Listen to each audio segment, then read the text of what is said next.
చూద్దాం, కొన్ని సందర్భాలు మనం చూద్దామా? రండి బైబిల్లోకి వెళ్ళి చూద్దాం.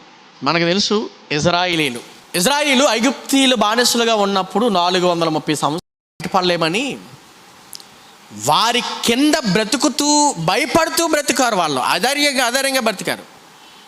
వారి మూలుగిలిన దేవుడు వారిని విడిపించడానికి మోషేని ఏర్పాటు చేసుకున్నాడు. అలా మనకు తెలిసిన విషయమే. 10 అద్భుతాలు చేస్తేనే కానీ వారి కళ్ళ ముందు ఆయన విడిపించగల సమర్థుడని నమ్మిన తర్వాత అప్పుడు వారు బయటకు వచ్చారు. అలా ఎప్పుడైతే ఐగుప్తుని విడిచి ఆ 20 లక్షల మంది ప్రయాణమై వారు ఒంటెలతో, గొర్రెలతో, గాడిదలతో, వారి సామాగ్రితో, వారు సంపాదించుకున్న వస్తువులతో, పిల్లలతో అలా బయలుదేరి వస్తున్నారు. ఎక్కడికి వెళ్ళాలి? ఎంతకని కానానికి వెళ్ళాలి. ఇలా కానాను ప్రయాణంలో బయలుదేరి వచ్చేస్తున్నప్పుడు మోషే నాయకత్వంలో అలా రాగానే ఏమడ్డొచ్చింది? ఇప్పుడు ఇంతకీ ఎర్ర సముద్రం అడ్డొచ్చింది.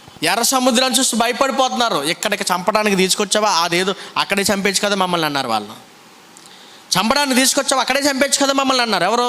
ఆ ఇజ్రాయేలీలు. కానీ దేవుడు అక్కడ వరకు ఎందుకు నడిపించారో వారికి అర్థం కాలేదు.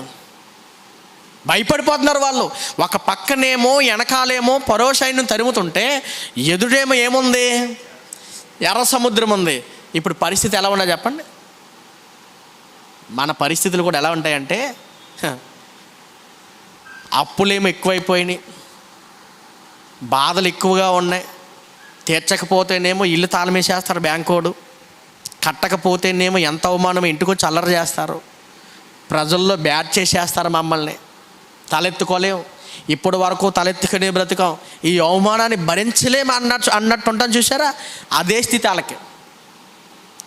ఐగుప్తులో వద్దనే కదా మేము వచ్చేసాం, అక్కడ ఉండకూడదనే కదా దేవుడు నడిపించి ఇక్కడ దాకా తీసుకొచ్చేసాడు. మరి తీరా చూస్తేనేమో ఎదురేమున్నాయి? ఇప్పుడు వెనక్కి వెళ్ళలేరు, ఎదరికి వెళ్ళలేరు. వెనక గొయ్య, ఎదరా గొయ్య, సమస్యలు. ఇప్పుడు ఏం చేయాలి? వారు ఎవరిని చూశారు తెలుసా? వెనకొచ్చే ఫరో సైన్యాన్ని చూశారు. ఎవరిని చూస్తున్నారు? మమ్మల్ని చంపేయండి, ఇక్కడే చంపేయండి. మోషే మాట్లాడుతూ అన్నాడు, భయపడకండి, ధైర్యంగా ఉండండి. ఎర్ర సముద్రం అడ్డొచ్చింది అనుకుంటున్నారా? ఎర్ర సముద్రాన్ని చీల్చేవాడు మీ పక్షాన ఉన్నాడు. సమస్య ఏంటంటే సముద్రం అడ్డు రావటం. అసలు సముద్రం చీల్చడం అంటే, సముద్రం దారి ఇవ్వటం అంటే మామూలు విషయమా చెప్పండి? దేవుడు అంటే ఏమనుకుంటున్నారు తెలుసా? మన చుట్టూ సమస్యలు చుట్టేసుకున్న ఆ సమస్యల్లో నుంచి బయట పడేయగల నమ్మకమైన వాడు దేవుడు. మనం ఎవరి దగ్గరికి వచ్చాం? జీవం కలిగిన దేవుని దగ్గరికి వచ్చాం. మనం ఎవరి దగ్గరికి వచ్చాం తెలుసా? ఆపత్కాలములో ఆదుకునే నాదుడి దగ్గరికి వచ్చాం. మనం ఎవరి దగ్గరికి వచ్చాం? సమస్యలన్నిటి నుండి విడిపించగల దేవుడి దగ్గరికి మనం వచ్చాం. అది వాళ్ళకి అర్థం కాలేదు. ఈరోజు మనకి అర్థం కావట్లేదు. చుట్టూ సమస్యలతో ఉన్న అందులో నుంచే దారి సరళం చేయగలదు దేవుడు. వాళ్ళకి అర్థం కాలేదు. ఎర్ర సముద్రం చీల్చబడుతుంది, అందులో నడిచి వెళ్ళగలమని. అలా నడిచి వెళ్ళారు. అది అర్థం కాదా? అలాగా ప్రయాణం చేస్తూ వచ్చారు. కానానికి దగ్గరగా వచ్చిన తర్వాత మోషే ఒక్కొక్క గోత్రం నుంచి ఒక్కొక్కరిని, అంటే 12 మంది వేగుల వారిని పంపిస్తాడు. ఈ 12 మంది వెళ్ళి ఏం చేయాలంటే, అక్కడ ఉన్న జనాభా పరిస్థితులు, వాళ్ళు ఎలా ఉన్నారు, వారిని ఓడించాలంటే, వారిని జయించాలని అంటే, వారితో యుద్ధం చేసి గెలవాలనంటే మనం ఏం చేయాలి, ఏం చేసి మనం గెలుస్తాం అనటానికి వేగుల వారు అనగా అలా 12 మందిని పంపితే 12 మందిలో 10 మంది ఏమన్నారు తెలుసా? అక్కడ నెఫీలీలు ఉన్నారు, అక్కడ బలాత్కారులు ఉన్నారు. మనం గనక యుద్ధం చేయటం మొదలెట్టామని అంటే మనం ఓడిపోతామని చెప్పారు వాళ్ళు. ఇంకేమన్నారు తెలుసా? వాళ్ళతో యుద్ధం చేయకుండా ఉండటం మనకే మంచిది. వాళ్ళతో వెళ్ళామనుకోండి, ఒక్కొక్కడు ఎన్ని అడుగులు ఉన్నాడు తెలుసా? 12 అడుగులు ఉన్నాడు గొలియాతులా. వాళ్ళ దగ్గరికి వెళ్తే మనమే హైటు, ఇజ్రాయేలీలు హైట్గా ఉంటారు. వాళ్ళ దగ్గరికి వెళ్తే మనం ఎలా ఉంటుందో తెలుసు, చీమల్లా ఉంటాం. మనల్ని చంకలో పెట్టి నొక్కేస్తారు. అంత బలాజ్జులు వాళ్ళు అన్నారు 10 మంది. 2 మాత్రం అన్నారు, యెహోషువ కాలేబులు.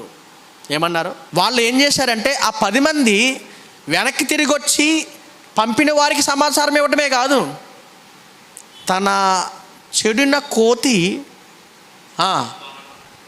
అన్నట్టు వీళ్ళ పిరికోళ్ళు అయిపోయారు. వీళ్ళు భయపడుతున్నారు. కానీ విషయమే తెలుసా, అక్కడ ఉన్న ఇజ్రాయేలీలు కొంతమందికి చెప్తున్నారు, మనం వెళ్ళలేం బాబు, మన వల్ల కాదు. వీడు ఎలాగా వెళ్ళలేడు అనుకోండి, మరి వెళ్ళేవాడిని ఇంకా చెడగొడుతున్నాడు. వీడు ఎలాగా నిలబడలేకపోయాడు కాబట్టి నిలబడేవాడిని కూడా నిలబెట్టలేడు. సో ఇటువంటి పిరికివారు అప్పుడు ఆ 10 మంది ఉన్నప్పుడు 2 వచ్చారు. యుద్ధం ఎవరిదే? యెహోవాదే. మన పక్షాన యుద్ధం చేసేవాడు దేవుడైతే వాళ్ళు ఎంత ఆప్ట్రల్ అన్నారు వాళ్ళు. ఇదొక సమస్యనా చెప్పండి? అసలు సమస్యగా లేదు వాళ్ళకి. ఎందుకంటే సమస్యలన్నీ సమస్య పోయేలా చేసేవాడు ఎవరో? ఐగుప్తు నుంచి విడిపించి ఎర్ర సముద్రాన్ని చీల్చి అడ్డుటకుండా ఇజ్రాయేలీలకి వారందరినీ నశింపజేసిన దేవుడు వీరి పక్షాన్ని ఉంటే ఎందుకు భయపడాలి? ఆ 10 మందిని పక్కన ఉండమన్నాడు దేవుడు. పిరికి వాళ్ళు వద్దు, గుండె చెదిరిపోయిన వాళ్ళు వద్దు, ఆయనకి ధైర్యంగా ఉన్నవాళ్ళు కావాలి. అలా ఏం చేశారంటే వెళ్ళారు, అక్కడ కానానులో ఉన్నవారు అందరినీ జయించారు. జయించిన తర్వాత దాన్ని లోపరుచుకున్నారు. చేస్తూనే ఉంటుంది సాతాను, ఎప్పుడు మన మీద యుద్ధం చేస్తూనే ఉంటుంది, అటాక్ చేస్తూనే ఉంటుంది కదా. ఒక్కొక్క టైంలో యెహోషువ చనిపోయిన తర్వాత, కాలేబు చనిపోయిన తర్వాత ఇజ్రాయేలీలు బానిసలు అయిపోయారు ఫిలిష్తీయుల చేతిలో, అమాలేకుల చేతిలో. ఇలా బానిసలు అయిపోయిన తర్వాత న్యాయాధిపతుల కాలం వచ్చినప్పటికీ వీళ్ళందరూ కూడా ఏమయ్యారంటే ఆ చుట్టూ ఉన్న ఆ శత్రువు చేతికి వీళ్ళు చిక్కినప్పుడు వీరు నిలవలేక వాళ్ళకి బానిసలుగా బ్రతుకుతూ వాళ్ళు ఏం చెప్తే అదే చేస్తున్న సమయంలో ఆ పరిస్థితుల్లో దేవుడు గిద్యోను దగ్గరికి వచ్చాడు. ఎవరి దగ్గరికి వచ్చాడు? గిద్యోను దగ్గరికి వచ్చాడు. అలా గిద్యోను దగ్గరికి వచ్చిన తర్వాత గిద్యోను అన్నాడు, పరాక్రమం కలిగిన యుద్ధవీరుడ బలార్జుడా అన్నాడు. చూడండి, పరాక్రమం కలిగిన బలార్జుడా, యుద్ధవీరుడా అన్నాడు. ఊరుకో ప్రవ్వా, మీకు చూపించట్లేదు, సమయం లేదు కాబట్టి. పిరికోళ్ళలాగా ఈ గానుగు చెట్టు దాకుని ఈ గోధుమలు జల్లించుకుంటున్నానంటే నేను బలార్జుని ఏంటి అన్నాడు. భయపడకు, నీ ద్వారా దేవుడు ఇజ్రాయేలీలకి రక్షణ ఇవ్వబోతున్నాడు అన్నాడు. అది నా వల్ల ఎలా జరిగింది అన్నాడు. కానీ తీరా చూస్తేనేమో ఆ ఇజ్రాయేలీలు చుట్టూ ఉన్నవారు ఎవరు ఎంతమందో తెలుసా? చూడండి న్యాయాధిపతుల గ్రంథము 7వ అధ్యాయము 12వ వచనం. కానీయులను అమాలేకులను తూర్పువారును లెక్కకు మిడతల వలె ఆ మైదానములో పరుండిరి. వారి ఒంటెలు సముద్రమందున్న ఇసుక రేణువుల వలె లెక్కలేనివై ఉండెను. ఎలా ఉన్నారట? ఇసుక రేణువుల వలె, సముద్ర తీరమందున్న ఇసుక రేణువుల వలె లెక్కలేనిగా ఏమున్నాయి? మిడతల వలె ఉన్నారట. చూడండి, ఒంటెలు అంటే యుద్ధం చేయటానికి సమూహాలుగా వచ్చేసారు. మరి వాళ్ళని ఓడించాలంటే ఎంతమంది సైన్యం కావాలి, ఎంతమంది కావాలి బలగం చెప్పండి.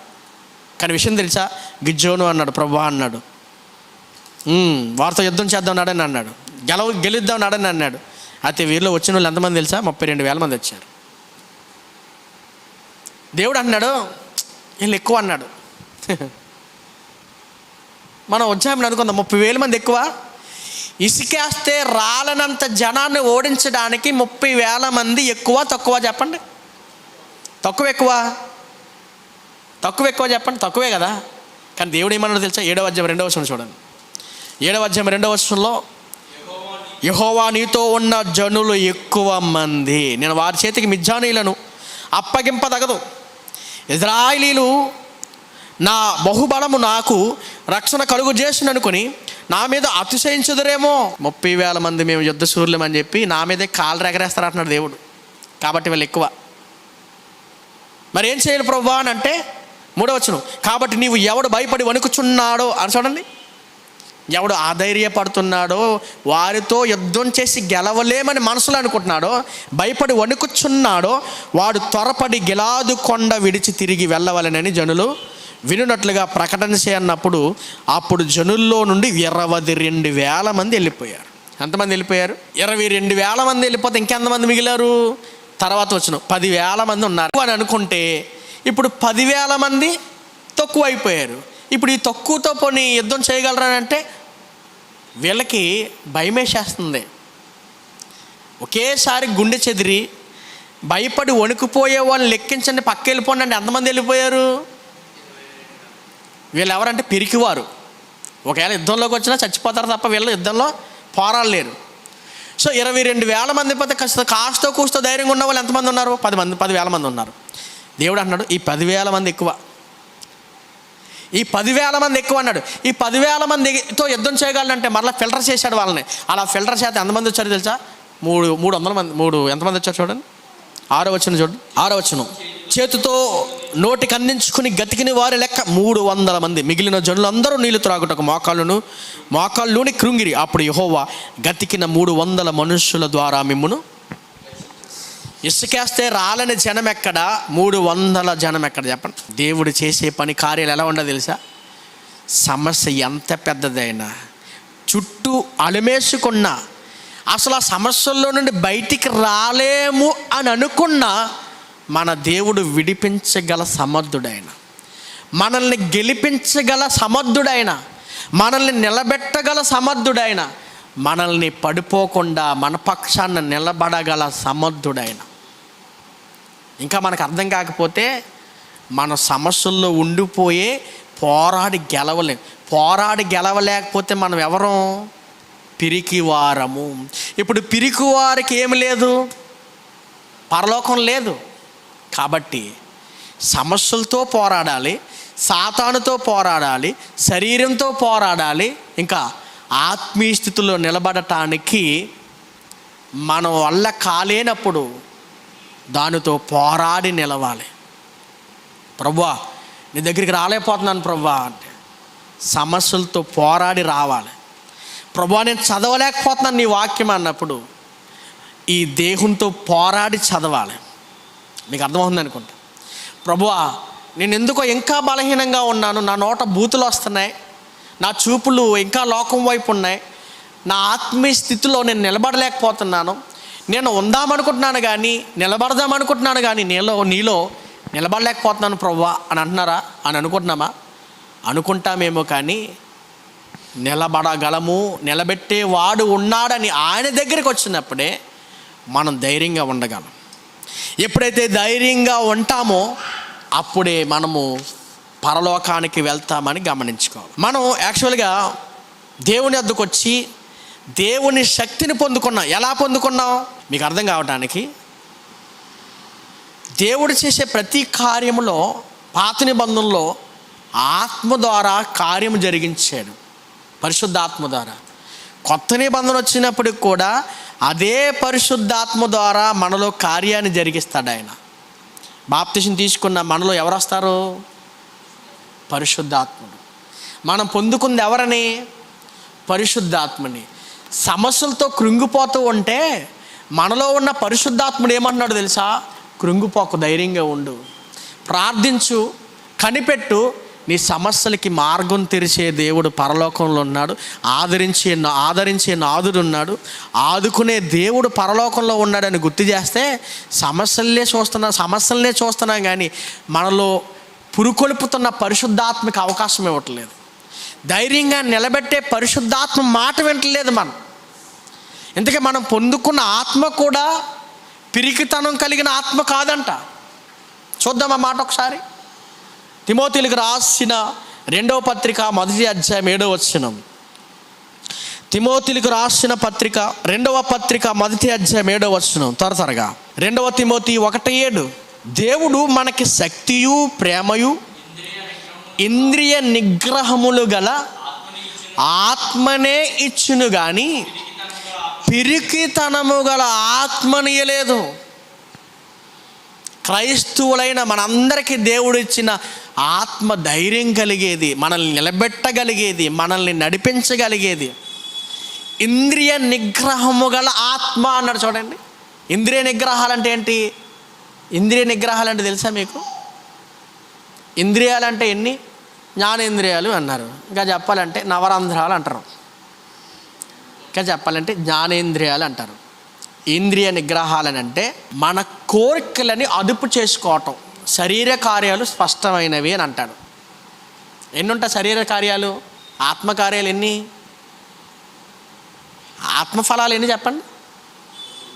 ఆత్మఫలాలు 9. శరీర కార్యాలు ఎన్ని? లెక్కించకండి, చాలా ఉన్నాయి. ఒకటి కాదు, మనల్ని శరీరంలో ఉంటున్నప్పుడు కృంగదీసేస్తున్నాయి. ఒక పక్క నుంచి అప్పుల బాధ అటాక్ చేస్తుంది, ఒక పక్క నుంచి కుటుంబంలో ఉన్న సమస్యలు అటాక్ అవుతున్నాయి, ఒక పక్కన దేవునిలో నిలబడలేని స్థితిలో ఉన్నప్పుడు పాపం మనల్ని వెంటాడుతూ ఉంది. చూసారా? చెప్పాలంటే ఇన్ని పరిస్థితుల్లో మనము శరీరానికి లొంగిపోతున్నాం, కానీ ఒక నిద్రకి బానిస అయిపోతున్నాం, ఒక వ్యసనానికి బానిస అయిపోతున్నాం, ఇలా లోకానికి కనెక్ట్ అయిపోతున్నాం. కానీ దేవుని విషయంలో ఈ శరీరాల్లో పుట్టుకొచ్చే ఈ కోరికలను అదుపు చేసుకోలేక శరీర కోరికలకు లోబడిపోతున్నాం. కానీ మనం దేవునిలో నిలబడాలని అంటే ఈ శరీరాన్ని జయించాలి. మనం దేన్ని జయించాలి? ఈ శరీరాన్ని కూడా జయించాలి. ఎప్పుడైతే ఈ శరీరాన్ని జయిస్తామో అప్పుడే మనం పరలోకం వెళ్తాం. అప్పుల బాధ అట్టు పెట్టండి, ఉన్న సమస్యలు అట్టు పెట్టండి, కానీ ఈ శరీరానికి మాత్రం పాపం అనేది అంటుకుంటూ ఉందంటే మనం పరలోకం వెళ్ళాం. కాబట్టి శరీరాన్ని జయించాలంటే ఇంద్రియ నిగ్రహము కలిగిన ఆత్మ, అదే మనకు అర్థం అవ్వాలి, పరిశుద్ధ ఆత్మ. ఇంకా చెప్పాలంటే ఆ పరిశుద్ధాత్మ దేవుడు మనకి తోడుగా ఉండి మనల్ని బలపరుస్తూ ఉన్నాడు. ఆయన ధైర్యం చెడిన మనలను, బలహీన స్థితిలో ఉన్న మనలను బలపరుస్తూ, నీ వల్ల ఎందుకు కాదు, నువ్వెందుకు జయించలేవు, నువ్వెందుకు నిలబడలేవు, నువ్వెందుకు చేయలేవు, నువ్వెందుకు తీర్చలేవు అని మనకి సహాయం చేస్తున్నాడంట ఆయన. మన ప్రభు అయిన యేసుక్రీస్తు ప్రభు కూడా మన పక్షాన విజ్ఞాపన చేయటానికి, మన పక్షాన నిలబడటానికి ఉత్తరవాదిగా తండ్రి దగ్గర మనకు ఉన్నాడంట ఆయన. మరి ఏం చేయాలయ్యా ఈ సమస్యల వలయంలో చిక్కుకుంటానంటే మనం చేయవలసింది ఒకటే, శోధనలో పడిపోతే ప్రార్థించాలి, సమస్యల్లో చిక్కుకుంటే ప్రార్థించాలి, మనము దేవుని దగ్గర మోకరించాలి. ప్రభువా నా సమస్య ఇది ప్రభువా అంటే ప్రార్థన విన్న నాథుడు మన సమస్యకి పరిష్కారం చూపుతాడు ఆయన. మచ్చికి మనకి ధైర్యాన్ని ఇచ్చే మాటలు మీకు బైబిల్ గ్రంథంలో చూపిస్తాను, చూడండి ఒకసారి. రోమపత్రిక 8వ అధ్యాయము, రోమిలకు రాసిన పత్రిక 8వ అధ్యాయం 26వ వచనం. అటువలే ఆత్మయు మన బలహీనతలను చూచి సహాయము చేచున్నాడు. ఆత్మ మన బలహీనతలు చూసి, అంటే ఆత్మ మనలో ఉండి పరిశుద్ధాత్మ ఏం చేస్తున్నాడు మనకి? ఏంట సహాయం అంటే ఆ ఆత్మ తానే మన పక్షముగా విజ్ఞాపన దేవునికి చేస్తున్నాడు. ప్రభువా ఈ వ్యక్తిని నిలబెట్టు. మీకు అర్థమవుతుందా? ఇంకా చెప్పాలని అంటే మన సమస్యలు వినటానికి, మనము పడిపోయే స్థితిలో ఉన్నప్పుడు మనకి సహాయం చేయటానికి, మనం బలహీన స్థితిలో ఉండి గెలవలేని స్థితిలో ఉన్నప్పుడు మనల్ని గెలిపించడానికి మన పక్షాన్ని ఎవరు నిలబడతారంటే ప్రభువే నిలబడుతున్నాడు. మన పక్షాన్ని యుద్ధం ఎవరు చేస్తున్నారంటే ఆయనే చేస్తున్నాడు, మనం కాదు. మనం ఊరకే నిలిచుండి ఆయన చేసే కార్యం చూడాలని అంతే. మనం చేయవలసిన పని ఏంటో తెలుసా? ప్రభువా నేనైతే పడిపోతానో, నేనైతే గెలవలేను, నేనైతే ఓడిపోతానో, ఈ సమస్యలు చూసి భయపడుతున్నాను, కానీ నా సమస్యలు నీకు తగినవి కాదు. అసలు నాకున్న ఈ సమస్య నీకు సమస్యే కాదు. కాబట్టి మనం చూడవలసింది మనం చుట్టూ ఉన్న అప్పులేమో, మనం చుట్టూ ఉన్న సమస్యలేమో, ఇది కాదు చూడవలసింది. మనం చూడవలసింది విశ్వాస జీవితంలో యేసు వైపు చూస్తూ అంటాడు. ఎవరి వైపు చూడాలి? యేసు వైపు చూస్తూ పరిగెట్టాలి, పోరాడాలి. మనము అవమానమైన నిర్లక్ష్యం చేయాలి. నిందలు వచ్చినాయా, బాధలు వచ్చినాయా, భరిద్దాం. నిందలు వచ్చినాయా, భరిద్దాం. అవమానమైన సిగ్గుతో తల వంచుకున్న, ఒకవేళ అప్పు తీర్చలేదని నానా మాట్లాడినారా, ఈరోజు తీర్చలేకపోయావు, దేవుడికి ఆ సమస్య చెప్పుకున్నప్పుడు మనల్ని ఆ ఊబిలో నుంచి బయటపడేసి ఏం చేస్తాడు? అప్పిచ్చేవాడుగా చేస్తాడు. తెలుసా మీకు? అందుకని బైబిల్ గ్రంథంలో రాసిన మాట మాట్లాడి తెలుసా? ఆయన నమ్ముకున్న భక్తులంట అప్పు తీసుకునేవాడుగా చేయడంట. ఎలా చేస్తాడు ఆయన? అప్పిచ్చేవాడిగా చేస్తాడు. దేవునికి మహిమ కలుగును గాక. అయితే ఈలోపు కనిపెట్టాలి, ప్రార్థించాలి, నిలబడాలి. నా వల్ల ఎందుకు కాదు ప్రభువా, నా జీవితం నీ చేతికి అప్పగించుకుంటే నిలబడితే కాలక్రమేణా క్రమంగా మనకున్న సమస్యల నుంచి విడిపించి ఏ సమస్యలు లేకుండానే ఆయన చేసి మనకి నెమ్మదినిస్తాడు ఆయన. చూద్దాం ఆ మాట కూడా. కొరింథీయులకు రాసిన పత్రిక 11వ అధ్యాయము, 1 కొరింథీ 11వ అధ్యాయము, క్షమించండి 10వ అధ్యాయము, 1 కొరింథీ 10వ అధ్యాయము, 10వ అధ్యాయం 13వ వచనం చూద్దాం. చూడండి 13వ వచనం. సాధారణముగా మనుషులకు కలుగు శోధన తప్ప మరేది మీకు సంభవింపలేదు. సాధారణంగా మనిషికి కలిగే శోధనే, మనిషికి ఉండే సమస్యే. అప్పులు మనకే ఉంటాయి, కుక్కలకు ఉండవు కదా, అంతేనా? అప్పులు మనమే చేస్తాం, తిప్పలు మనమే పడతాం. ఇంకా చెప్పండి, ఆ శరీర కోరికలు మనకే ఉంటాయి. చెప్పాలంటే ప్రతి శోధన, ప్రతి సమస్య మనిషిగా పుట్టిన మనకే ఉంటాయి. అయితే విషయం ఏంటంటే మనం కృంగిపోకూడదు, మనం భయపడకూడదు, మనం వెనక్కి వెళ్ళిపోకూడదు. ఆ సమస్యలు చూసి మనం ఆత్మహత్య చేసుకోకూడదు. మరొకటి, నేను చేయలేను అని అనుకోకూడదంట. మనం నా వల్ల కాదు ఇది అని అనుకోకూడదంట. అలా అనుకున్నామా మనం పిరికివాళ్ళమే. పిరికివారు ఏమవరు? పరలోక రాజ్యం వెళ్ళరు. ఇప్పుడు సింపుల్గా చెప్పాలని అంటే, నువ్వు వెనకడుగు వేసావా, నాగట మీద చెయ్యి వేసి వెళ్ళిపోతావు. అందుకని అన్నాడు, నాగట్టపై చెయ్యి వేసిన వాడు ఎక్కడికి వెళ్ళాలి? ముందుకెళ్ళాలి తప్ప వెనక్కి చూడకూడదు. ఎదరికి వెళ్ళాలి. ఎవరిని చూస్తూ పరిగెట్టాలి? యేసు వైపు చూస్తూ పరిగెట్టాలి, దేవుడిని చూస్తూ పరిగెట్టాలి. లోకాన్ని చూసామా చచ్చిపోతాం. లోకంలో ఉన్న సమస్యలు చుట్టుకున్నాయి అనుకుని మైండ్లో పెట్టుకున్నామా మనం కృంగిపోతాం. ఈ సమస్యలు మనల్ని ప్రేరేపించి మనల్ని కృంగదీసి నిలబడకుండా చేస్తూ, బలపడకుండా చేస్తూ మనల్ని ఒక అసమర్థ స్థితిలో ఉంచేస్తాయి. మనకేమర్థం అవ్వాలంటే, సాధారణంగా మనుషులకు కలుగు శోధన తప్ప మరేది మనకి సంభవించదు. దేవుడు నమ్మదగిన వాడు, మీరు సహింపగలిగినంత కంటే ఎక్కువ ఆయన మిమ్మును శోధింపనీయడు. అంతేకాదు, సహింపగలుగుటకు ఆయన శోధనతో కూడా తప్పించుకుని మార్గమును కలుగజేయవాడు. తప్పించుకునే మార్గం. ఈరోజు ఒక మిరాకిల్ జరిగింది నా జీవితంలో, తెలుసా మీకు? నాకు ఈరోజు కొంత డబ్బు అవసరం ఉంది, చేతిలో ₹1 లేదు. ప్రభువా సమస్య ఇది ఏంటన్నాను, దేవుని దగ్గర ప్రార్థన చేసి. కానీ ఒక నమ్మకం ఉంది, సాయంత్రానికి అలా సమస్యలన్నీ సమస్యపోతాయని ఆవిడతోటి. ఎలా వచ్చిందో తెలియదు, ఎలా ఉన్నాయో నా పర్సులో తెలియదు, కానీ అట్లా 10 ఏళ్ళు వచ్చి పడిపోయినాయి. ఆశ్చర్యం వేసింది, ఏంటి ప్రభువా? కనిపెడితే, ప్రార్థిస్తే, విశ్వాసంతో ఉంటే ఏదైనా చేయగలం మనం.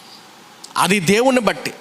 మన పక్షాన యుద్ధం చేసేవాడు, మన మొరనేవాడు, మన సమస్యలను చూస్తూ ఉండేవాడు కాదు, ఆ సమస్యల నుంచి విడిపించడానికి మార్గాలు తెరిచేవాడు ఆయనే. అన్నీ మూసుకుపోతాయి అనుకుంటామేమో, కానీ ఏదో ఒక మూలన ఆయన మార్గం తెరిచే ఉంచుతాడు.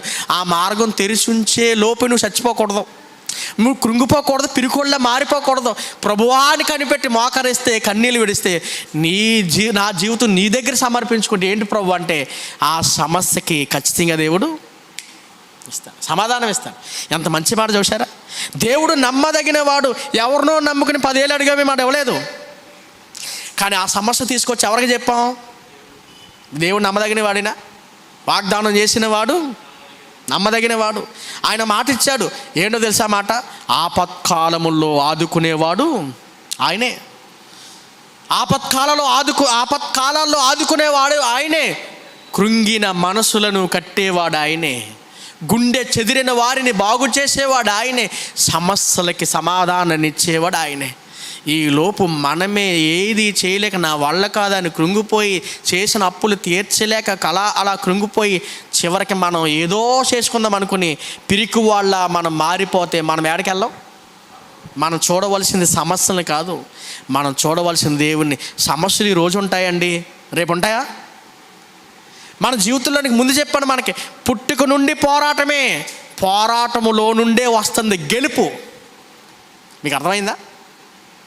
పోరాడితేనే వస్తుంది విజయం, పోరాడితేనే వస్తుంది పరలోకం. అనేకులు ప్రవేశింప చూదురు, కానీ అది వారి వలన కాదు. ఇరుకు ద్వారమున ప్రవేశించ పోరాడండి. ఆ పోరాటంలో సమస్యలు సతమతమైపోకూడదు. సమస్యలు చూసి అది ఏదైనా ఎంత పెద్ద సమస్య అయినా, అది ఎర్ర సముద్రం లాంటి సమస్య అయినా, అది తిష్టా వేసుకుని కూర్చున్న ఏ సమస్య అయినా మన దేవుడు రక్షింప విడిపింప తగే సమర్థుడైన. ఇప్పుడు అర్థమైంది అనుకుంటా. అందుకని మనల్ని పిరికి వాళ్ళ ఉంచలేదు ఆయన. సమస్యల్లో ఉంచేలా లేడు ఆయన. దాని నుంచి బయటపడేస్తాడు మనల్ని. ఈ రోజులా ఉండదు. మనం సమస్యను చూసి కాదు, దేవుడిని చూసి నిలబడితే మనం ధైర్యవంతులం, మనం బలవంతులం, మనము విజయవంతులు. చెప్పాలంటే మనము జయశాలి. ఈ మాట చూపిస్తాను చూడండి. ప్రకటన గ్రంథం 2వ అధ్యాయం 10వ వచనం. ఇదిగో మీరు శోధింపబడకుండానట్లు అపవాది మీలో కొందరిని చెరలో వేయించబోచున్నాడు. 10 దినములు శ్రమ కలుగును, మరణం వరకు నమ్మకంగా ఉండు, నేను నీకు జీవ కిరీటం ఇచ్చేదను. ఏమన్నాడు? ఇదిగో మీరు శోధింపబడినట్లు అర్థం ఏంటి?